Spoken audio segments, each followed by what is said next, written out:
bad movie drinking game. I always try to find like an alcohol that's themed to the movie, and I'm surprisingly no Batman beer. There's this nice seasonal out there called was it Commissioner Gordon's? Commissioner Gordon.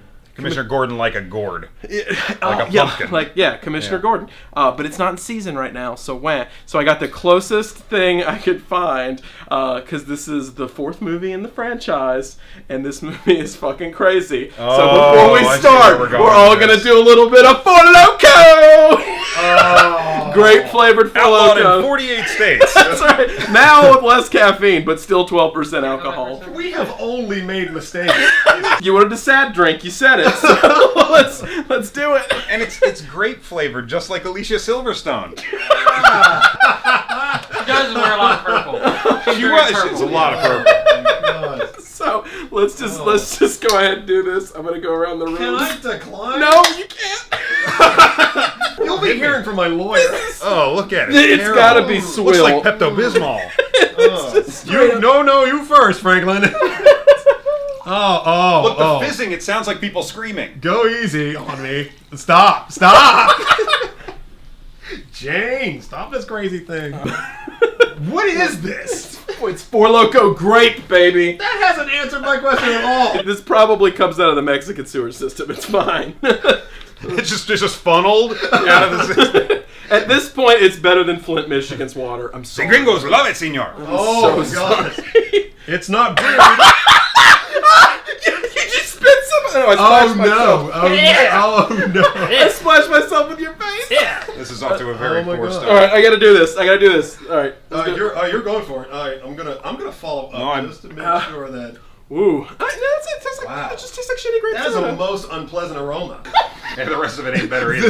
This bouquet. Oh, no. It's got hints of oak and Full body. cherry. Fecal matter. Full bodied in the sense that every part of the human anatomy is represented by some flavor in this. Be careful, it really grapes you in the mouth.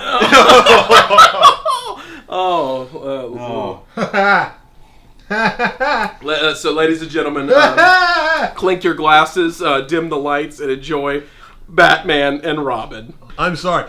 That wasn't me trying to be funny. You did. I had a very... I'm sorry.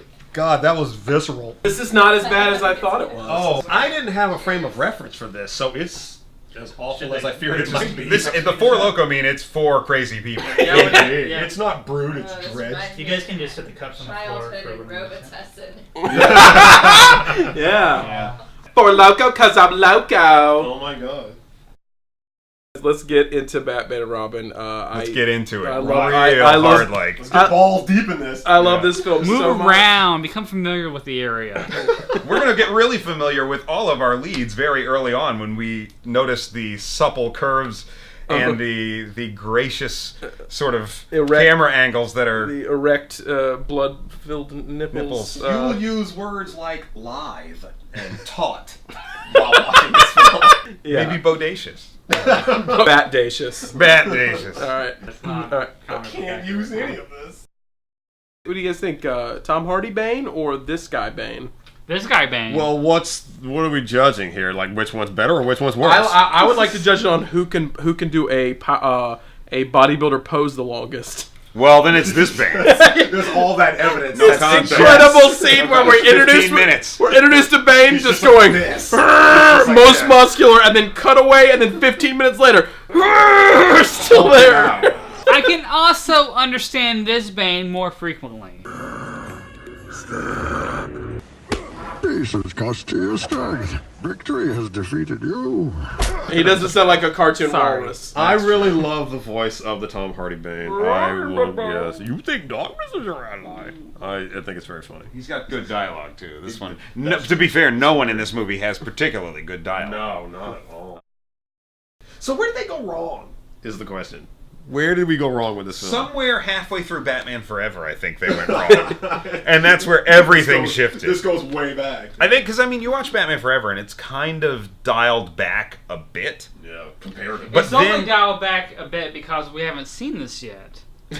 Right. I mean, like it seemed really excessive and extreme in Batman it did. Forever, but then you get to Batman and Robin, it's like, whoa, he was really unchecked on this one. Everything's relative. It's like when you saw Blade 2 and hated it, and then you saw Blade Trinity, and you're like, Blade 2 is not bad. Right, yeah. You know, Blade 2 was not bad, even watching just Blade. You're wrong on that. Yeah. I don't know, man. Blade 2's pretty great. There's one shot in Blade 2 that sells the whole You movie. know, here's what's wrong with Blade 2. The CGI. Yeah, we get it. You don't like the way Donnie Yen is used. He's actually right. You're Everyone I've ever met who absolutely doesn't right. like Blade 2 You're says Donnie Yen shouldn't have died so Yeah, early. you in don't that. put Donnie fucking Yen in your movie and not have him just tear ass through that piece. But you also don't put Ron Perlman in and have him live to the end, and then also get his head exploded with a bomb attached. I liked Ron Perlman's role in Blade 2 because he was like the new Quinn. He was like that character who just thought he was a badass for the whole movie and just gets owned right at the pinnacle moment. Let's stop talking about Blade 2 We for should a moment. probably do that. Yes. And for the rest of the episode. Yeah. We'll So, have the I've Blade always- podcast later. We're gonna So- do Blade Trinity. Are we gonna cover Blade Trinity?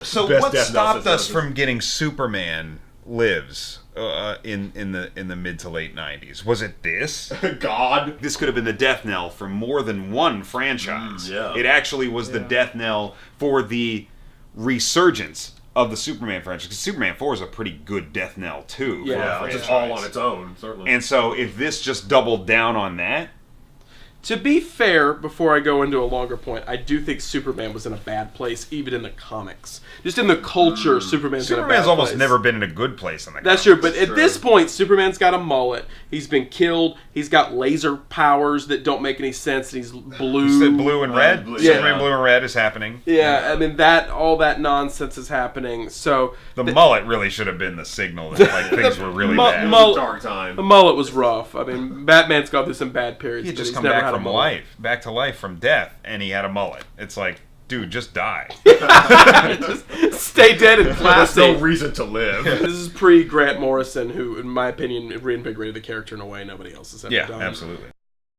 Did the studio heads at any point look at this and think, you nailed it? You nailed it, Joel. They allegedly saw the dailies for this and was like, well, let's go ahead and get a fifth one in production. We've got it. We've was nailed ballsy. it. Who would have been the 9 villains in the 5th Batman movie? It would have been Scarecrow and Harley Quinn. Okay. Let's use that as God a almighty. let's use that. As, A written in like, hey, we're gonna hope that we're gonna get Joker in there again. let's use that as a moment to segue into the fact that we have two villains in this movie. At least. Two primary villains. We have Poison Ivy and we have Mr. Freeze. Poison Ivy has a third villain, Bane, but Bane's essentially a lackey for her. Just like Dark Knight Rises.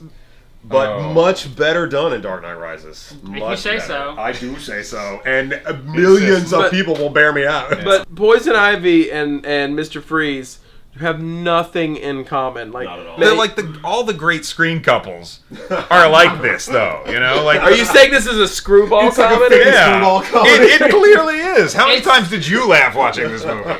Had there been a Joker and Riddler pairing in a Batman movie, that would have made sense to me.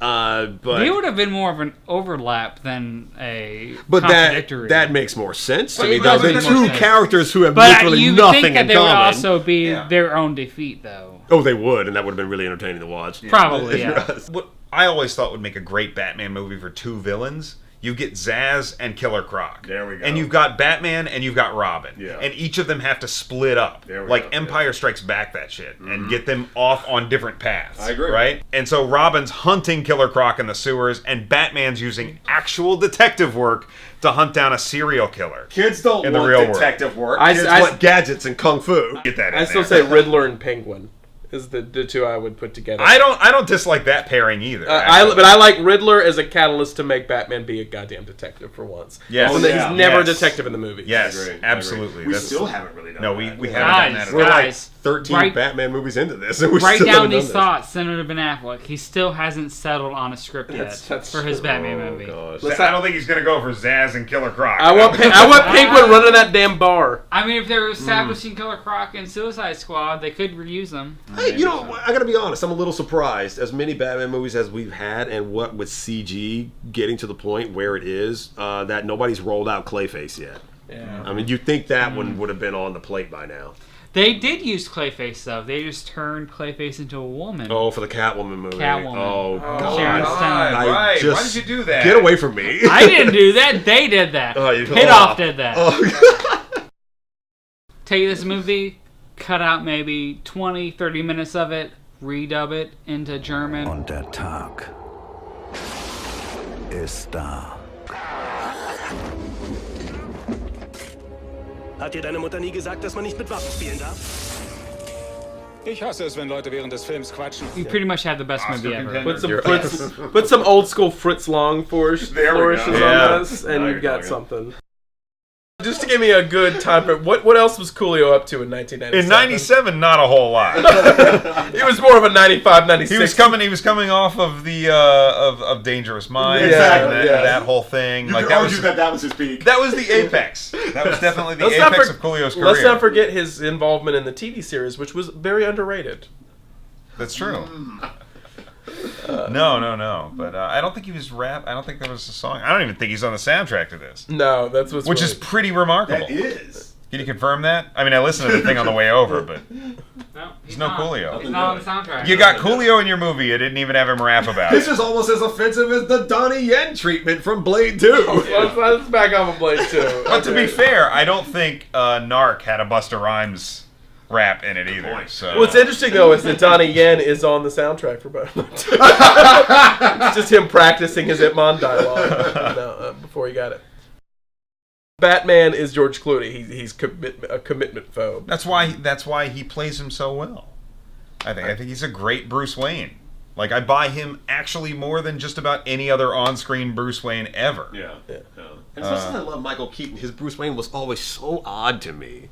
I never knew. I mean, he's great, but I never really could put my finger on it. He was the guy you tolerated because he had so many zeros in his paycheck. Yeah. And then Val Kilmer's portrayal of Bruce Wayne feels like he took like 2 college courses on psychoanalysis. Like it's so like okay, like. Yeah.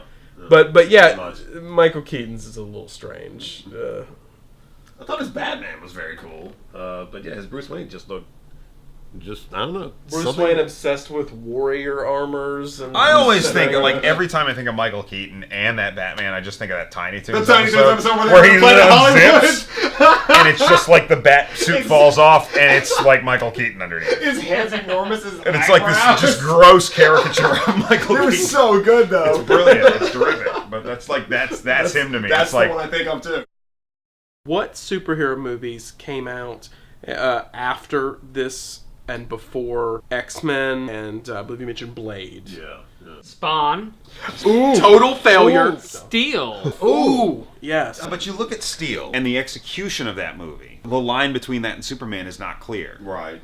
It's like, hey, we made Kazam. That had Shaq in it. Let's make another movie with Shaq in it. And it happened to be Steel. I would have rather had a Shaq Fu movie based on his Sega Genesis. It was clearly an overglorified TV movie. No. It was like a step above the Generation X movie. Well, so was Kazam. When people invented snowboarding, it was like, this makes sense. It's just skis, but with something that we've already done. We put boards on water. We put boards on asphalt. Why not put it on the snow? When people, that brief period, there's a reason why people don't sky surf anymore. I'm waiting it's for because lava it's a surfing. stupid idea. It's a stupid idea. You're already jumping out of a plane. There's no need to put a board there. You're just falling. Yeah, you're just falling. You're just falling. All you're doing is pretending. You're just wishing. You're running on a dream. It's so extreme, though. You just have a stupid board attached to your feet like a fucking idiot. You You're know, like, I'm Marty McFly, thud. I know what they needed was like a Four Loko in each hand. Yeah, Four Loko. Thank God we didn't have any of those tonight. If it's eradicated the memory of it, it's that dangerous. We never had Four Loko tonight. We made the good decisions.